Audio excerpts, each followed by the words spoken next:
Hello friends, I would like to invite my YouTube channel Rambo class. Today we are going to discuss घटना चक्र। Okay बच्चों, आज हम discuss करेंगे घटना चक्र, जिससे कि आपको पता ही है मैं कई दिनों से एक दिन से बच्चों घटना चक्र जो है उस पर वीडियोस बना रही हूँ, क्योंकि घटना चक्र से जो ये बच्चों बुक है ये टीजीटी और पीजीटी हिस्ट्री से रिलेटेड है और एग्ज़ाम भी आने वाला है, तो उसकी हम बच्चों तैयारी करेंगे। ठीक है, इसकी कई सारी मैंने एक वीडियो बना भी दी है, ये मेरी तीसरी वीडियो बच्चों। तो हम इसको बच्चों क्या करेंगे, पढ़ेंगे और समझेंगे और इसको मल्टीपल टाइम क्वेश्चन को पढ़ने की कोशिश करेंगे, क्योंकि मैंने एज इट सेम क्वेश्चन अपने जो टीजीटी का एग्ज़ाम हुआ था हिस्ट्री और पोलिटिकल साइंस का मेरा कॉम्बिनेशन है बच्चों, तो मैंने एग्जाम में पॉइंट बिल्कुल सेम एज इट देखे वहाँ पर क्या बोलते हैं कि क्वेश्चन का आंसर उठा कर रखे हुए हैं। तो ज़्यादातर जो टीचर्स वगैरह ने मुझे यही रिकमेंड की है बुक, तो आई फील दैट कि बच्चों आप सभी के लिए इम्पोर्टेंट है बुक, आप इसको मेहनत कीजिए, अच्छे से पढ़िए। और कई बार इसको जब हम रिवीजन करेंगे तो इससे क्या होगा कि हमारा एग्जामिनेशन हॉल में काफ़ी बार पढ़ने की वजह से क्या होगा कि हम क्वेश्चन को अच्छी तरीके से और कम टाइम में क्या कर पाएंगे, टिक कर पाएंगे। चलिए बच्चों, हम क्वेश्चन पढ़ते हैं। क्वेश्चन नंबर हमारा देखिए, हम डेली एक दो क्वेश्चन को डेली डिस्कस करेंगे। ठीक है, डेली देखिए इसमें लिखा तिथि, एक सेकेंड रुक जाइए, मैं आपको थोड़ा सा जूम करके दिखा देती हूँ। देखिए थोड़ा ज़्यादा जूम हो गया, एक सेकेंड हो जाइए हल्का सा, बस ठीक है। देखिए जो इसमें लिखा हुआ है तिथि क्रमानुसार निम्न को व्यवस्थित कीजिए। क्या होता है बच्चों, एग्जामिनर क्या कहता है कि हम जो वन लाइनर क्वेश्चन हो गए उनको हम आसानी समझ लेते हैं और अच्छे से याद भी कर लेते हैं, लेकिन क्या होता है कि एग्जामिनर को क्या होता है बच्चों का माइंड उसे क्या होता है, रीड करना होता है, उसको अंडरस्टैंड करना होता है, समझना होता है, उसे परखना होता है। तो वो क्या करेगा, ऐसे पजल टाइप क्वेश्चन देगा कि इसमें बच्चे कंफ्यूज हो जाएं, है ना। कंफ्यूज हो जाएंगे तो उसमें क्या होगा, उनके रॉन्ग क्वेश्चन होने के क्या होंगे, चांसेस ज़्यादा हो जाएंगे। लेकिन जो बच्चे समझदार होंगे वो बच्चे इजी वे में कर पाएंगे इस चीज़ को। तो हमें ये जो क्या बोलते हैं व्यवस्थित करने के जो क्वेश्चन होते हैं, ठीक है, उनको भी हमें पढ़ना है और हमें देख के चलना है कैसे करना है इनको। अगर हमें पढ़ लेंगे कई बार तो हमें आसानी हो जाएगी एग्जामिनेशन हॉल में। तो देखिए इसमें लिखा तिथि के क्रमानुसार निम्न को व्यवस्थित कीजिए। ठीक है, अब इन्होंने दे दिया 1 2 3 4 पर पहले दे दिया पूरा पाषाण काल, दूसरे दे दिया ताम्रपाषाण युग, ताम्र युग, थर्ड पे दे दिया इन्होंने मध्य पाषाण और फोर्थ पे कहते हैं नवपाषाण। इन्होंने क्या करना है, सीक्वेंस में हमें लगाना है। ठीक है, अब देखिए इसका सीक्वेंस इसका जो है वो क्या है बच्चों, डी है। 1 3 4 पहले आएगा 1 पूरा पाषाण काल, उसके बाद में बच्चों आएगा मध्य पाषाण युग, उसके बाद में आएगा बच्चों नवपाषाण युग, उसके बाद में ताम्र युग। ठीक है, अब इसको याद करने की ट्रिक हम बताएं कैसे है बच्चों। देखिए जो पुरापाषाण युग है वो पत्थरों का युग, मैंने बताया था आपको, पत्थरों से पहले का युग उसे हम पुरापाषाण काल या पुरापाषाण युग कह रहे थे। उसके बाद में पुरापाषाण के बाद में मध्य पाषाण युग, यानी कि पत्थरों से पहले का काल, उसके फिर मध्य का काल आया। उसके बाद में नवपाषाण का, नवमध्य पाषाण में हमने पढ़ा था ना कि कृषि और पशुपालन होना शुरू हो गया था। कोल्डी हवा और मेहरगढ़ में वहाँ पर चावल और गेहूं के साक्ष्य मिले थे। इसके अलावा हमने क्या पढ़ा था, हमने पीछे पढ़ा था कि जो लहुरा देव था, लहुरा देव में क्या मिला था बच्चों, लहुरा देव में मिला था हमें धान। और मैंने आपको बताया था धान को हम किस तरीके से, कि ट्रिक से याद करेंगे। देव और धान है, हमने उसकी एक ट्रिक बना करके आपको समझाई थी। अगर आपको वो चीज़ देखना हो तो आप मेरे प्रीवियस जो वीडियोज़ है उसमें देख ले सकते हैं आप। तो देखिए बच्चों, इसके सिंपली क्वेश्चन को लर्न करने की जरूरत नहीं, बस हल्का सा आपको क्या करना है, अपने माइंड के अंदर एक समझ बनाना है। और आपकी समझ को ही जो एग्जामिनर होगा वो क्या करेगा, एनालाइज करेगा, उसी बेसिस पे आपको नंबर मिलेगा। वहीं से ही 1-2 नंबर से हम कई बार एग्जाम में रह जाते हैं मेरिट में आने से। तो हमें ऐसा नहीं करना है, मेरिट में इस बार आना है। देखिए पुरापाषाण काल, पुरापाषाण युग यानी कि पत्थरों से पहले का, फिर मध्य, जब कोई चीज़ स्टार्ट होती है उसका मध्य का भी होता है, मिड भी कोई चीज़ होती है तो ये मध्य हो गया। उसके बाद में नवपाषाण युग हो गया। ठीक है, 1 2 3 1 3 4 आ गया। उसके बाद में ताम्र युग जब आया होगा तो जाहिर है जब तांबे का युग आया होगा तो वहाँ पर क्या होगा कि उस टाइम की जो अर्थव्यवस्था और जो लोगों की समझ या लोगों का कार्य उस टाइम क्या होगा, काफ़ी अच्छा हो गया होगा, तो ताम्र युग हो गया। ये सारा का सारा जो हो गया पत्थरों का युग हो गया। यहाँ पाषाण भी आ रहा है, यहाँ पर पाषाण आ रहा है, यहाँ पर पाषाण आ रहा है, तो जाहिर है कि 4 नंबर पे आएगा, यानी कि 1 3 4 ये इसका आंसर हो गया। ठीक है, अगर आप इसको 2-3 बार देख लेंगे ना इस वीडियोस को, आपको याद करने की बिल्कुल भी जरूरत नहीं पड़ेगी और आपको ऐसे ही 1-2 बार देखने में ही आपकी समझ से बेहतर बन जाएगी। नेक्स्ट क्वेश्चन देखेंगे बच्चों। देखिए यहाँ पर ये इन्होंने एक्सप्लेनेशन में समझा, वो मैंने आपको ट्रिक बाय समझा दिया, आपको इसको समझने की जरूरत भी नहीं, बस आप मैं जो आपको समझा रही हूँ उसको समझ लेंगे तो इसको आप ट्रिक वाइज अपने माइंड के अंदर सेट कर लेंगे। क्वेश्चन नंबर आगे देखेंगे, सेकेंड क्वेश्चन हमारा है परिष्कृत औजारों का युग, जो पूरी तरीके से मॉड्यूल जो क्या बोलते हैं इंस्ट्रूमेंट थे वो बन गए थे, वो जो युग था उसका नाम क्या था। तो बच्चों उसका नाम था उच्च पुरापाषाण युग।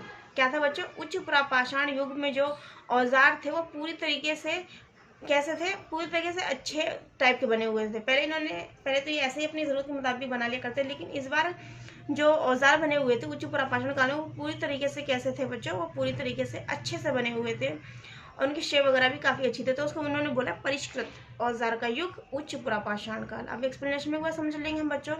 उच्च पुरापाषाण काल को परिष्कृत औजारों का युग माना जाता है। अब क्वेश्चन हमारे माइंड के अंदर उठेगा या फिर एग्जाम में हमसे ये क्वेश्चन भी पूछ सकता है कि परिष्कृत औजारों का युग, परिष्कृत औजारों का जो युग है उच्च पुरापाषाण काल है।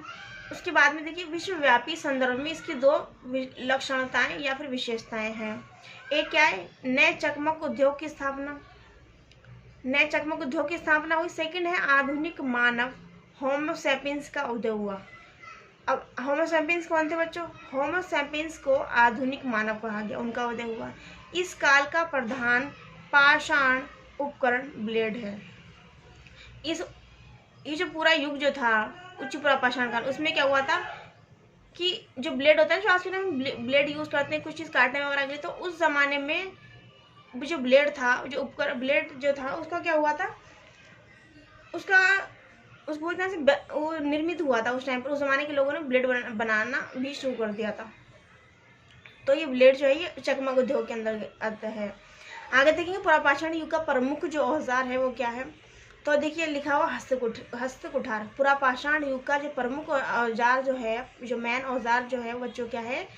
हस्तकुठार, ठीक है, जिसे हम हैंड एक्स बोला था, हमने पहले पढ़ा था, आपको बताएं।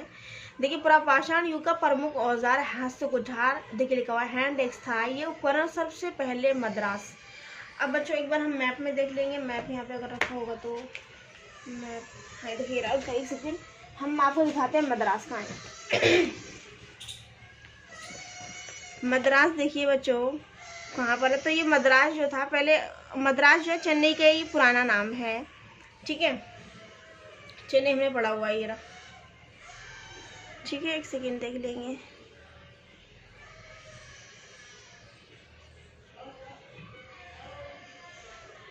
ठीक है, सर्वप्रथम मद्रास के समीप बदमदुर्रे तथा अतिरम्पक्कम से प्राप्त किए गए। ये साधारण पत्थरों से कोर तथा फ्लेक प्रणाली द्वारा निर्मित किए गए। ये साधारण पत्थर, जो सिंपली जो पत्थर होते हैं ना, उनसे कोर और तथा फ्लेक प्रणाली। ये फ्लेक प्रणाली क्या है ये मुझे नहीं पता। हम दूसरी बच्चों को एक बुक है उसमें से हम जो ये काफ़ी सारे, जैसे कि फ्लेक प्रणाली हो गई है ना, और भी कई सारे ऐसे वर्ड थे जो हमें इस बुक में ज़्यादा अच्छे से एक्सप्लेन नहीं की हुई, क्योंकि इसमें जो है सिर्फ क्वेश्चन के आंसर को ही एक्सप्लेन किया हुआ है। क्योंकि अगर क्वेश्चन के एक्सप्लेन के अलावा ये और कोई भी चीज़ को थोड़ी देर एक्सप्लेन करेंगे तो ये जो बुक है उसका वो जो है फिर अपने आप में, ये तो सिर्फ क्वेश्चन का आंसर क्या सोल्यूशन की ही बुक है। लेकिन इसके अलावा हम बच्चे पढ़ेंगे, ये मेरे पास एक बुक है बच्चों, ये लूसेंट की बुक है, इसमें से बहुत सारे क्वेश्चन हमारे एग्जाम में भी आते हैं। ये बुक अपने आप में बहुत अच्छी है, काफ़ी सारे लोगों ने मुझे इस चीज़ को प्रेफरेंस किया है, तो मैं सोच रही हूँ कि इस बुक में मैं आपको पढ़ाऊँगी, सारे क्वेश्चन दिए हुए हैं इस क्वेश्चन, और देखिए इसमें बहुत सारा डीप तरीके से दिया हुआ है, इसको हम बच्चे समझेंगे और अच्छे से पढ़ेंगे, है ना। बस हमें क्या करना है, बस डेली पढ़ते जाना, बस डेली पढ़ते जाना, बस इस बार ना सिलेक्शन लेना ही लेना है।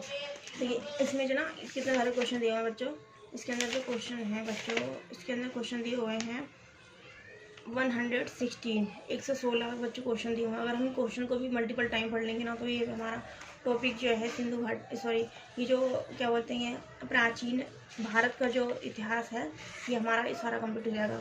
कुछ हम इसमें से क्वेश्चन करेंगे जो हमारी घटना चक्र की बुक है, कुछ हम लोग बच्चों लूसेंट के 116 क्वेश्चन को पढ़ेंगे, तो हमारे जो कंटेंट है हमारा इसका सारा का सारा कंप्लीट हो जाएगा और हमारा क्वेश्चन जो एग्ज़ाम में इससे अलावा कहीं नहीं जाने वाला। ठीक है, आगे हम देखेंगे। देखिए क्वेश्चन नंबर नेक्स्ट देखेंगे है हैंड एक्स तथा क्लेवर आदि उपकरण किस पाषाणकालीन परंपरा के परिचालक हैं। तो बच्चों अगर हम इसके आंसर को छुपा लेंगे तो हमने पहले पढ़ा था क्या कि नव पाषाणकालीन में हमने क्या पढ़ा था, हैंड एक्स और क्लेवर। ये देखिए वाले पेज पे पढ़ा था हमने, लिखा हुआ क्वेश्चन नंबर 4 देख लीजिए वाले क्या लिखा हुआ, सर्वाधिक संख्या में हस्तकुठार और हैंड एक्स और क्लीवर प्राप्त हुए। तो इसका आंसर देखिए बच्चों क्या है, इन्होंने पुरापाषाण का हमने पहले से पढ़ लिया रखा है, तो हमारे माइंड में वो चीज़ सेट है ना। तो जितना ही आप पढ़ेंगे ना आपके माइंड में उतनी चीज़ वो चीज़ सेट हो जाएगी जितनी बार आप पढ़ेंगे। देखिए इसमें इसका भी आंसर देखिए ये लिखा होगा शायद उच्च पुरापाषाण काल, सर्वाधिक संख्या में, सॉरी बच्चों यहाँ देखिए निम्न पुरापाषाण काल इसलिए बोला कि जो सर्वाधिक संख्या में यहाँ पर पूछ लिया, इसलिए क्वेश्चन का आंसर बदल गया बच्चों। अब देखिए मेरा भी अच्छा हुआ यहाँ पे डाउट क्लियर होगा, वरना एग्जामिनेशन में मैं तो बी कर रही थी। ठीक, तो देखिए बच्चों यहाँ पे पूछा हुआ है क्वेश्चन नंबर 4 में सर्वाधिक संख्या में हस्तकुठार और हैंडसेक्स और क्लीवर कहाँ मिले थे।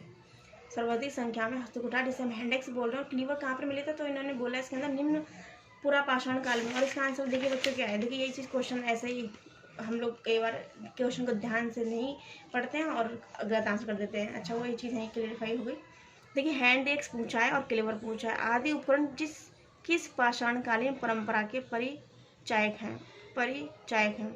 निम्न पुरापाषाण काल, यानी कि सही आंसर है बच्चों।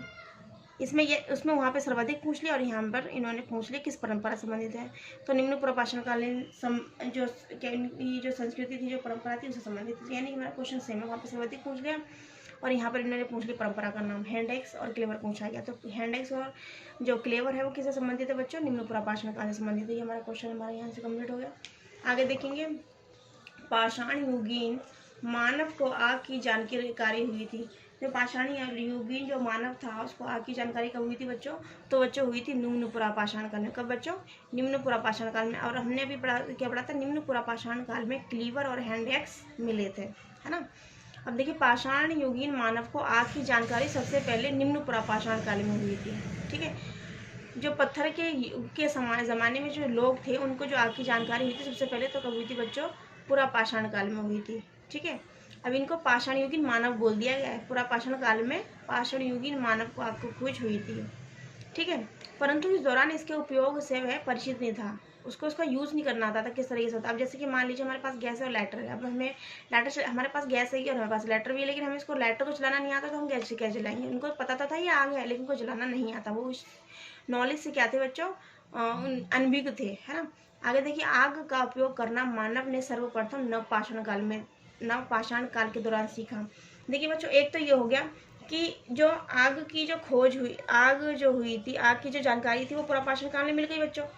पुरापाषाण काल में क्या हो गई बच्चों, पुरापाषाण काल में आग की जानकारी तो नहीं मिल गई, लेकिन जो उन्होंने उसका जो यूज़ करना जो आया उनको बच्चों कब आया, नवपाषाण काल में। और हमने पढ़ा था नवपाषाण काल में, हमने क्या पढ़ा था कि नवपाषाण काल में उन्होंने एग्रीकल्चर करना शुरू कर दिया था, है ना। एग्रीकल्चर के साथ साथ उन लोगों ने क्या करा, पशुपालन, कृषि के साथ साथ उन्होंने पशुपालन का बिजनेस और एक तरह से धंधा कह लीजिए या व्यवसाय कह लीजिए, उन्होंने करना शुरू कर दिया। किसने बच्चों, पाषाणकालीन मानव ने, पाषाण युगीन मानव ने। ठीक है, आगे देखिए क्वेश्चन, क्या मिट्टी के बर्तन बनाना नवपाषाण काल से संबंधित है, तो ये बात सही है। क्योंकि देखिए जब वो लोग कृषि कर रहे हैं, है ना, फिर कृषि कर रहे हैं, इसके साथ आप पशु पाल रहे हैं, तो जाहिर है कि उन्हें बर्तनों की जरूरत भी पड़ेगी। जब खाना खाएंगे तो उनको बर्तन की जरूरत पड़ेगी, तो उस टाइम में उन लोगों ने क्या करा, मिट्टी के बर्तनों को बनाया। तो उससे क्या है, ये बात सत्य होती है। अगर हम हल्का सा भी लॉजिक लगाएंगे तो इसके आंसर पे हम पहुंच जाएंगे। ठीक है, इसकी एक्सप्लेनेशन एक बार देख लेते हैं। नवपाषाण या नियोलिथिक शब्द। अब देखिए नवपाषाण का जो दूसरा जो वर्ड है उसका नाम क्या बच्चों है, नियोलिथिक और नवपाषाण एक ही चीज़ है। शब्द का प्रयोग सबसे पहले सर जॉन लुबाक ने 1865 में किया था। ठीक है, ये जो शब्द जो है नियोलिथिक या फिर नवपाषाण जो शब्द है, इसका सबसे पहले जो यूज़ किया था बच्चों, किसने किया था, सर जॉन लुबाक। इसको हम बच्चों अंडरलाइन कर लेंगे, ये अपने आप में बहुत इम्पोर्टेंट नाम है। ठीक है, और ऐसे ही क्वेश्चन ज़्यादा एग्जाम में पूछ लेता है कि सर जॉन लुबाक ने किस शब्द का यूज़ किया, तो किस शब्द का यूज़ किया बच्चों, नियोलिथिक शब्द का यूज़ किया। और कब किया बच्चों, 1865 में नियोलिथिक शब्द का जो यूज़ था वो सर जॉन लुबाक ने किया था। बाद में विद्वानों ने नवपाषाण संस्कृति की निम्न विशेषताएं जो है बताई हैं। अब देखिए कौन कौन सी बताई हैं। एक तो कृषि कार्य, मैंने आपको बताया नवपाषाण काल में कृषि कार्य, पशुपालन, पत्थर के औजारों का घर्षण और उन पर पॉलिश करना, है ना, और मृदु भांड बनाना। मृदु भांड मतलब मिट्टी के बर्तन बनाना। ठीक है, आगे देखेंगे मध्य पाषाण काल के लोगों की मुख्य विशेषता क्या थी। अब क्या क्या उनके अंदर विशेषता थी बच्चों, तो हम ये देखेंगे इसके अंदर क्या क्या फीचर्स थे मध्य पाषाण काल के लोगों के। तो सबसे पहले इसमें लिखा हुआ है लघु पाषाणों उपकरणों का प्रयोग। मध्य पाषाण में क्या हुआ था कि जो छोटे छोटे पत्थरों से बनाए हुए जो औजार थे उनका यूज़ करने लगे थे। कब करने लगे थे बच्चों, मध्य पाषाण काल में। ठीक है, ये इसकी एक बच्चों क्या है फीचर्स है, किसकी विशेषता है। मध्य पाषाण काल के लोगों की मुख्य विशेषता लघु पाषाण पाषाण उपकरण का प्रयोग था। देखिए मैंने बताया ना आपको, मध्य पाषाण काल के लोगों की जो मुख्य जो फीचर्स था वो क्या था, ये विशेषता हम कहेंगे तो क्या था कि बच्चों वो लोग लघु पत्थरों से बनाए हुए जो उपकरण थे बच्चों, उनका जो क्या करने लगे थे, यूज करने लगे थे, इनका प्रयोग करने लगे थे। आगे क्या लिखा हो, इनको माइक्रोलिथिक या सूक्ष्म पाषाण कहा गया। और जो बच्चों औजार जो बने हुए थे वो बच्चों औजार काय के थे, जो सॉरी उन औजारों को बच्चों क्या नाम दिया गया, उन औजारों को नाम दिया गया सूक्ष्म पाषाण। क्या नाम दिया गया बच्चों, सूक्ष्म पाषाण, या फिर इनको कहा गया है माइक्रोलिथिक। माइक्रोमीज बच्चों क्या होता है, माइक्रोमीज बच्चों होता है छोटा।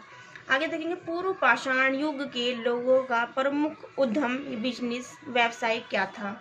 तो देखिए बच्चों, पूर्व पाषाण काल की यहाँ पर बात हो रही है कि ना कि नव पाषाण काल की बात हो रही है। ठीक है, इससे पहले आपको मैंने नव पाषाण काल के बारे में समझाया था। तो हम यहाँ पर बात कर रहे हैं पूर्व पाषाण युग, यानी कि पत्थरों के काल से पहले का जो युग था, उस टाइम लोग क्या करा करते थे, उस टाइम लोग करा करते थे शिकार। क्या करते थे बच्चों, शिकार। उसको हम बोलते हैं आखेट। क्या बोलते हैं बच्चों, आखेट।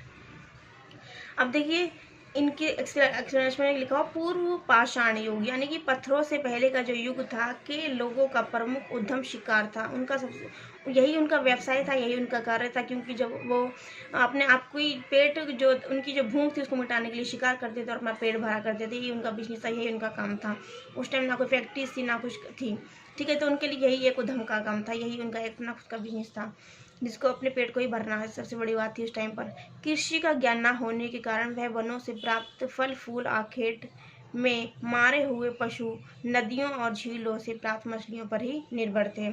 यानी कि प्रकृति ने उन्हें जो कुछ भी दिया हुआ था वो सिर्फ उन्हीं चीज़ों को खाया करते थे और उन्हीं चीज़ों से अपने पेट भरा करते थे। ठीक है ना, मछलियों और जो क्या हुआ है, मरे हुए पशु थे या फिर उनको उन्होंने मारना सीख लिया था और फल फूल वगैरह खाया करते थे।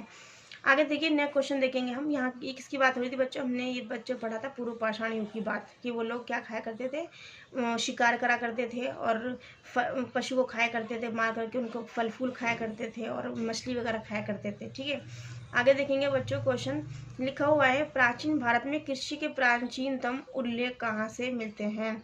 दोबारा क्वेश्चन पर हम पढ़ेंगे, प्राचीन भारत में कृषि के सबसे प्राचीनतम यानी कि सबसे पुराने जो उल्लेख है वो कहाँ से मिलते हैं।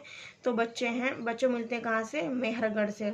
यहाँ पर देखिए मेहरगढ़ के अलावा हमने क्या पढ़ा था बच्चों, मेहरगढ़ के अलावा हमने पढ़ा था कोल्डी हवा और पढ़ा था लहुरा देव। तो यहाँ पर ना ही यहाँ पे कोल्डी हवा है, ना ही लहुरा देव है। अगर कोल्डी हवा और लहुरा देव होते और मेहरगढ़ भी होता तो इसके आंसर तीनों ही होते। अब इसका आंसर इन्होंने बोरी, इनामगांव, गीलुंद और मेहरगढ़ दे दिया। तो हमने इससे पहले कृषि के जो साक्ष्य वो बच्चों पढ़े थे, वो हमने कहाँ पढ़े थे, हमने पढ़े थे मेहरगढ़, कोल्डी हवा और लहुरा देव में। तो यहाँ पर हमारा आंसर सिर्फ मेहरगढ़ है। तो हम इसको पहले पढ़े हुए के जो आंसर हमारी प्रीवियस नॉलेज है उसके बेसिस पे इसको आंसर हम टिक कर देंगे मेहरगढ़। बच्चों देखिए इसका एक्सप्लेनेशन समझेंगे। आगे देखिए इसका मेहरगढ़ आंसर हो गया। देखिए इसमें इसकी जो एक्सप्लेनेशन है उसमें क्या लिखा हुआ है, एक्सप्लेनेशन को हम समझेंगे एक बार। देखिए इसमें क्या कह रहे हैं, एक बार हल्का सा जूम कर लेते हैं हल्का सा। ठीक है, ये देखिए कह रहे हैं कि नवीनतम खोजों के आधार पर भारतीय उपमहाद्वीप पर प्राचीनतम कृषि साक्ष्य वाला स्थल उत्तर प्रदेश के संत कबीर नगर जिले में स्थित लहुरा देव। अब बच्चों लहुरा देव हमने जो पढ़ा था, लहुरा देव हमने यहाँ पे क्या मिले थे, धान मिले थे हमें। तो जो लहुरा देव बच्चों कहाँ पर है, उत्तर प्रदेश के संत कबीर नगर जिले में। ठीक है, उत्तर प्रदेश के संत कबीर नगर जिला है, वहाँ पर एक जगह है बच्चों लहुरा देव, वहाँ पर हमें धान की खेती के साक्ष्य मिले थे। ठीक है, यहाँ से 8000 ईसा पूर्व से 9000 ईसा पूर्व के मध्य चावल के साक्ष्य प्राप्त हुए। ठीक है, अब बच्चों धान कहाँ से मिलता है, धान चावल की जो पहले की जो वो फॉर्म है वो क्या बच्चों धान है। तो धान चावल में आप कन्फ्यूज मत होइएगा। उल्लेखनीय है कि इस नवीनतम खोज से पहले भारतीय उपमहाद्वीप का प्राचीनतम कृषि साक्ष्य वाला स्थल मेहरगढ़। और मेहरगढ़ कहाँ है बच्चों, वो है बच्चों पाकिस्तान में। तो मेहरगढ़ कहाँ पे है, पाकिस्तान में, पाकिस्तान के बलूचिस्तान में स्थित है। पाकिस्तान में ही नहीं, पाकिस्तान में एक जगह है बलूचिस्तान में स्थित है बच्चों मेहरगढ़। यहाँ से 7000 ईसा पूर्व के गेहूं के साक्ष्य मिले, यानी कि 7000 साल पहले जो गेहूं हुआ करते थे उसके वहाँ पे क्या मिले, साक्ष्य मिले, वहाँ पे क्लू मिले। जबकि प्राचीनतम चावल के जो साक्ष्य वाला जो स्थल है जो कोल्डी हवा, देखिए बच्चों हमने मेहरगढ़ और हमने इससे पढ़ा, पहले पढ़ा लहुरा देव, और ये अब हमारा थर्ड नेम है जो कोल्डी हवा। भी कोल्डी हवा कहाँ पर है, तो कोल्डी हवा जो है इलाहाबाद जिले में बेलन नदी, देखिए बच्चों कोल्डी हवा जो है इलाहाबाद में, इलाहाबाद का जो जिला है बेलन नदी के तट पर स्थित 65,000 ईसा पूर्व के चावल की भूसी के साक्ष्य मिले हैं। चावल की जो भूसी होती है ना, धान जो होते हैं जब उसको कूटा था तो उसमें से वो भूसी बन जाती है, तो उस भूसी के साक्ष्य मिले हैं। माना जाता था उपरोक्त संदर्भों में अब यदि विकल्प में लहुरा देव रहता तो उपयुक्त विकल्प वही होगा। हाँ ये देखो मैंने बताया आपको ऑप्शन में वो होता तो हम उसको आंसर का ठीक करते हैं। तो हमें यहाँ पे 3 चीज़ें हमने अभी तक डिस्कस की थी बच्चों, नवपाषाणकालीन जो हमें जो कि एग्रीकल्चर के जो साक्ष्य मिले थे वो हमने अभी तक पढ़े थे। हमने क्या पढ़ा था बच्चों, हमने सबसे पहले पढ़ा है लहुरा देव। और लहुरा देव हमें सिर्फ ये कर याद रखना है कि उत्तर प्रदेश के संत कबीर नगर में है, ठीक है। अब उसके बाद हमने पढ़ा मेहरगढ़। मेहरगढ़ बच्चों कहाँ है, पाकिस्तान के कहाँ बलूचिस्तान में स्थित है। उसके बाद में हमने पढ़ा था, क्या पढ़ा था हमने, कोल्डी हवा। कोल्डी हवा बच्चों कहाँ पर है, इलाहाबाद जिले के बेलन नदी के तट पर स्थित है। अब कोल्डी हवा, हमें हवा लेने के लिए कहाँ जाना पड़ता है, ट्रिक बता रही हूँ आपको याद करने के लिए। कोल्डी हवा, हमें हवा लेने के लिए कहाँ जाना पड़ेगा, जब हमें हवा लेने के लिए हमें इलाहा, तो हमें करना पड़ेगा इला मतलब हिला। इला को हम क्या पढ़ेंगे बच्चों, इला को हम पढ़ेंगे हिला। हमें हवा लेने के लिए क्या करना पड़ेगा बच्चों, हिलना पड़ेगा, तो हम इला को हम पढ़ेंगे हिला। तो जब हमें हवा लेना पड़ेगी कोल्डी हवा तो हम इससे याद कर लेंगे इला, यानी कि हिला, ठीक है। क्वेश्चन के थोड़े से जो भी वर्ड को हम क्या करें, ट्रिक वाइज भी यूज़ कर सकते हैं। वैसे मैंने आपको यूज़ करवा दी, बस हमें इलाहाबाद यूज़ करना है, और मेहरगढ़ पाकिस्तान के बलूचिस्तान में, और संत कबीर नगर में क्या बच्चों, लहुरा देव। क्वेश्चन का आंसर हमारा कंप्लीट हो गया, इसकी एक्सप्लेनेशन हमारी कंप्लीट हो गई। नेक्स्ट क्वेश्चन हम बच्चों देखेंगे, भारतीय उपमहाद्वीप में धान की खेती के प्राचीनतम पुरातात्विक साक्ष्य प्राप्त हुआ है। तो हमने क्या पढ़ा था बच्चों, उत्तर प्रदेश के कहाँ पे हुआ था, हमने देखिए कश्मीर के बुरशों में नहीं पढ़ा, गुजरात के लोथल में नहीं पढ़ा, हमने बिहार के चिरांद में नहीं पढ़ा, तो हमने बच्चों कहाँ पढ़ा, हमने पढ़ा उत्तर प्रदेश के कोल्डी हवा में, है ना। तो हमने उत्तर प्रदेश कोल्डी हवा, हमें हवा लेने कहाँ जाना पड़ेगा, हमने हवा लेना है तो हमें क्या करना पड़ेगा, हमें हिलना पड़ेगा, तो इला हिला, तो हमें इला हिला से क्या समझ में आएगा, इलाहाबाद, है ना। उत्तर प्रदेश के इलाहाबाद में क्या है बच्चों, कोल्डी हवा, ठीक है, इसका आंसर हो गया। तो दोबारा हम क्वेश्चन नंबर देख लेंगे, भारतीय उपमहाद्वीप में धान की खेती के प्राचीनतम जो पुरातात्विक साक्ष्य प्राप्त हुए वो बच्चों कहाँ हुए हैं, उत्तर प्रदेश के कोल्डी हवा में। और कोल्डी हवा कहाँ है बच्चों, इला हिला हवा, वो मैंने टिप आपको बता दी, तो इलाहाबाद में। आगे देखेंगे बच्चों क्वेश्चन हमारा, नेक्स्ट क्वेश्चन देखेंगे, कृषि के प्राचीनतम जो साक्ष्य प्राप्त हुए हैं वो कहाँ पर हुए हैं। तो हमने अभी पढ़ा था चिरांद नहीं, लहुरा देव यस, बुरजोहम नहीं, सोनूवार नहीं। तो हमें लहुरा देव पढ़ा था, तो हमें इसका आंसर लहुरा देव इसका टिक कर देंगे बड़ी आसानी से। हमारी जो प्रीवियस नॉलेज, हमारी समझ जो है उसके बेहतर, उसके बिहेव पर हम उसको लगा सकते हैं विदाउट आंसर को देखे हुए भी, ठीक है। आगे देखेंगे, चावल का प्राचीनतम साक्ष्य किस स्थान से संबंधित है, चावल का प्राचीनतम उल्लेख किस स्थान संबंधित है। तो बच्चों कहाँ से है, कोल्डी हवा। हमने अभी पढ़ा था ना कि जो कोल्डी हवा और मेहरगढ़, है ना, इन सब जगहों पर हमें क्या मिला था, गेहूं और चावल मिले थे। तो यहाँ चावल पूछा तो कोल्डी हवा में मिले क्या बच्चों, चावल। अगर आपको कोल्डी हवा से चावल का कनेक्शन कैसे याद करना है, तो देखिए हम याद कर सकते हैं कि जो चावल है, अगर चावल में हवा नहीं लगाएंगे तो उसमें क्या बढ़ जाएंगी, सूढ़ी पड़ जाएंगी, खराब हो जाएंगे, उसमें हवा नहीं लगाएंगे। तो हमें बरसात के टाइम हल्की फुल्की हवा भी लगा लेना चाहिए। तो हम ऐसे याद कर सकते हैं, कोल्डी हवा, चावल का प्राचीनतम साक्ष्य कहाँ मिले, कोल्डी हवा मिले। अब हमें ये देखना है जो कोल्डी हवा कहाँ है बच्चों, तो कोल्डी हवा कहाँ पर है, यूपी के इलाहाबाद के अंदर है। आंसर सेम है, आंसर बहुत ईजी है, जब हम पढ़ते जाएंगे तो हमें अपना आंसर माइंड के अंदर सेट होते जाते हैं। आगे क्वेश्चन देखेंगे, गंगा घाटी में धान उत्पादन के प्राचीनतम प्रमाण किस स्थल से प्राप्त हुए हैं। तो बच्चों गंगा घाटी, मैंने आपको बताया था ना लहुरा देव, तो कहाँ से मिले बच्चों, लहुरा देव में धान के उत्पादन के प्राचीनतम प्रमाण किस स्थल से मिले, तो बच्चों लहुरा देव से मिले हैं।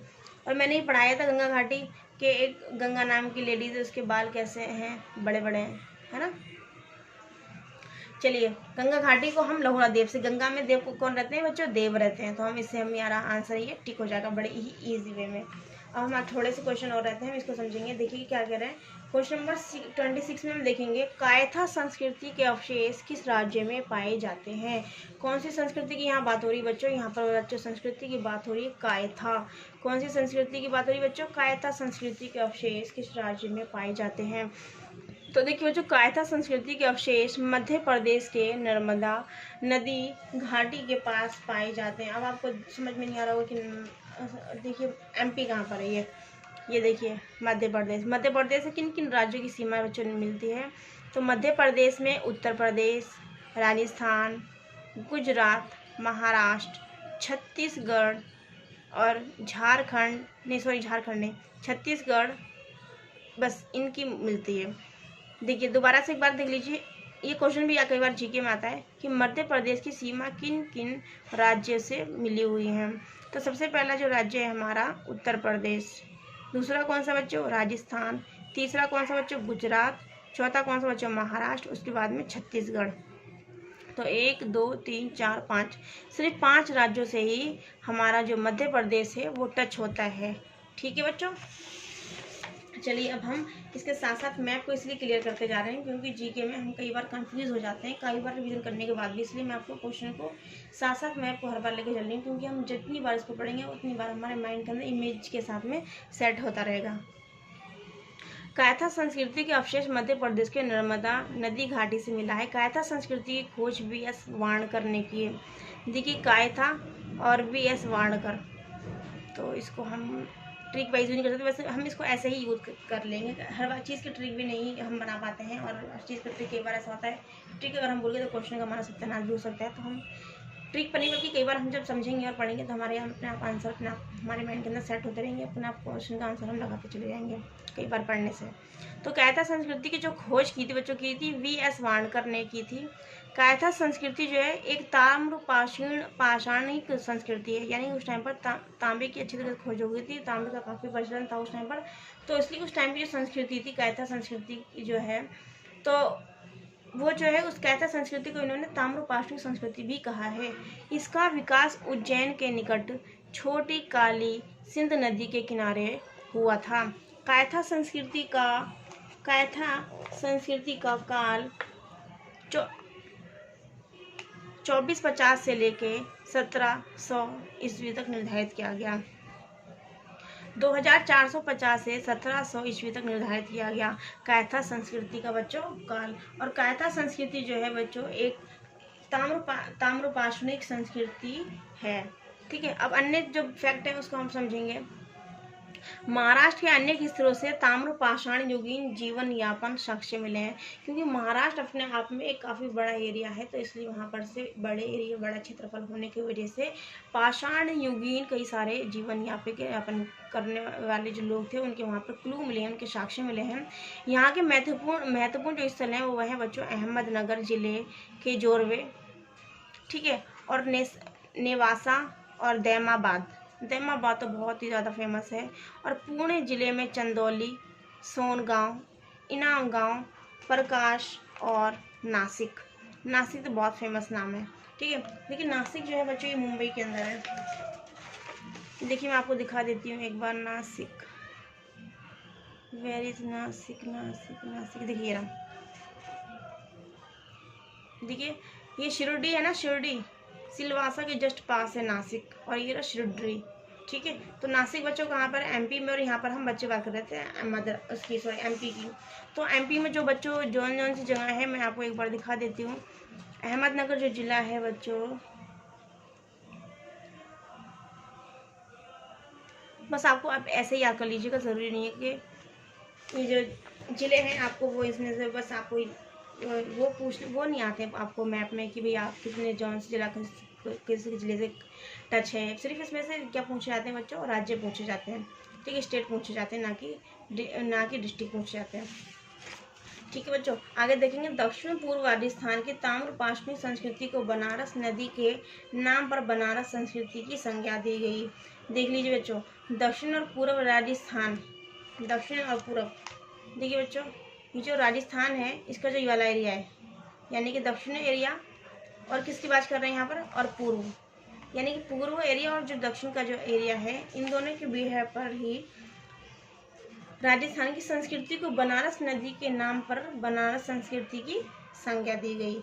ठीक है, आगे देखिए, इस संस्कृति की मुख्य विशेषताओं को दर्शाने वाले स्थल आहाड़ के नाम पर इसे आहाड़ संस्कृति कहा गया।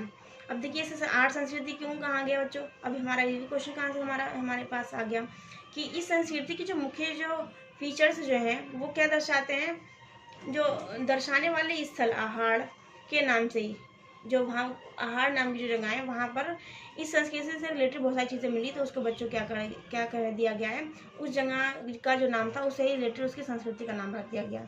ठीक है, आहाड़ संस्कृति। आगे नेक्स्ट क्वेश्चन देखिएगा, ताम्रपाषाणिक कायथा संस्कृति की खोज किसने की? अभी हमने पढ़ा था कि किसने की थी बच्चों? V.S. वाणकर। किसने की थी बच्चों? V.S. वाणकर ने की थी। तो इसका आंसर ये हो गया हमारा। एक्सप्लेनेशन करने की जरूरत नहीं, इसमें एक्सप्लेनेशन सारे ऊपर दे दिए। आगे देखिए, हथनौरा में पूर्व पाषाणिक मानव के जीवाश्मों की खोज की गई थी। हथनौरा बच्चों एक जगह है, तो जो इसका आंसर जो है वो क्या है बच्चों? हथनौरा। सोनकिया, अब हाथ में क्या लेना है बच्चों? सोनकिया लेना है, मतलब सोने की कोई चीज़ लेना है। तो हम लोग याद कर लेंगे, हथनौरा में पूर्व पाषाणिक यानी कि पाषाण काल से पूर्व मानव के जीवाश्मों की खोज किसने की थी? तो और क्या कहाँ पर की थी? हथनौरा में की थी। तो किसने की थी बच्चों? तो किसने की थी? A.K. सोनकिया द्वारा, यानी कि सोनकिया। हथनौरा, हाथ में हमें क्या लेना है? सोना लेना है। तो ऐसे ट्रिक बना के हल्का सा यूज़ कर लेंगे, वरना आप चाहें तो मल्टीपल टाइम देख लीजिए, कई बार रिविजन करेंगे तो आपको याद हो जाएगा, आपको ट्रिक लगाने की भी जरूरत नहीं है। देखिए नेक्स्ट क्वेश्चन है हमारा एक्सप्लेनेशन है, नर्मदा घाटी में स्थित हथनौरा से पूर्व पाषाणिक मानव के जीवाश्मों की खोज A.K. सोनकिया द्वारा की गई थी। यहाँ से मानव की खोपड़ी का जीवाश्म मिला। देखिए भैया आएगा, मानव की खोपड़ी का जीवाश्म कहाँ मिला बच्चों? तो मानव की खोपड़ी का जो जीवाश्म मिला है बच्चों, तो कहाँ मिला है? कहाँ मिला बच्चों? हथनौरा। और हथनौरा कहाँ है बच्चों? नर्मदा घाटी के पास। नर्मदा घाटी कहाँ है बच्चों? MP के अंदर। अब आगे देखिए, सबसे प्राचीनतम साक्ष्य मिला है, ये जीवाश्म मिला है मानव की खोपड़ी का हथनौरा में। हथनौरा में कहाँ? नर्मदा नदी घाटी के पास। नर्मदा नदी घाटी कहाँ? MP में। 1956 ईस्वी में B.B. लाल ने व्यास नदी घाटी में अनेक पुरापाषाणीय बस्तियों की खोज की। तो B.B. लाल ने क्या किया है? व्यास नदी जो है वहाँ पर अनेक जो पुरापाषाणिक बस्तियाँ थीं उनकी खोज की। H.D. सांकलिया ने क्या किया है? H.D. सांकलिया ने महत्वपूर्ण ताम्रपाषाणिक स्थल नवादा टोली का उत्खनन करवाया। जितने ये क्या थे बच्चों, क्या बोलते हैं, उत्खनन करवाने वाले जितने भी ये लोग थे, उन्होंने उत्खनन करवाएंगे। H.D. सांकलिया ने क्या करा? नवादा टोली का उत्खनन करवाया। G.R. शर्मा ने क्या करवाया बच्चों? इलाहाबाद विश्वविद्यालय से संबंधित है ये G.R. शर्मा, इन्होंने कौशाम्बी का उत्खनन करवाया। ठीक है बच्चों, तो ये कुछ फैक्ट थे। आगे हम पढ़ेंगे बच्चों, इनको कई बार मल्टीपल हम टाइम देखेंगे तो हमें बिल्कुल भी लर्न करने की जरूरत नहीं पड़ेगी। हमारे माइंड के अंदर अच्छे से सब चीज़ क्या होगी, टाइम टू टाइम पढ़ने से और टाइम टू टाइम रिविजन करने से क्या सेट हो जाएंगी। चलिए बच्चों, अब हम आगे नेक्स्ट जो पेजेस हैं उनको डिस्कस करेंगे। फिर ये देखिए हमारी संदर्भ सभ्यता चल जाएगी। ठीक है बच्चों, thank you for watching, take care and bye. आपके लिए और हमारे लिए ये वीडियो क्या बोलते हैं बहुत ज़्यादा हेल्पफुल रहे, इसी आशा के साथ हम आपको कहते हैं अलविदा। Thank you for watching, take care and bye.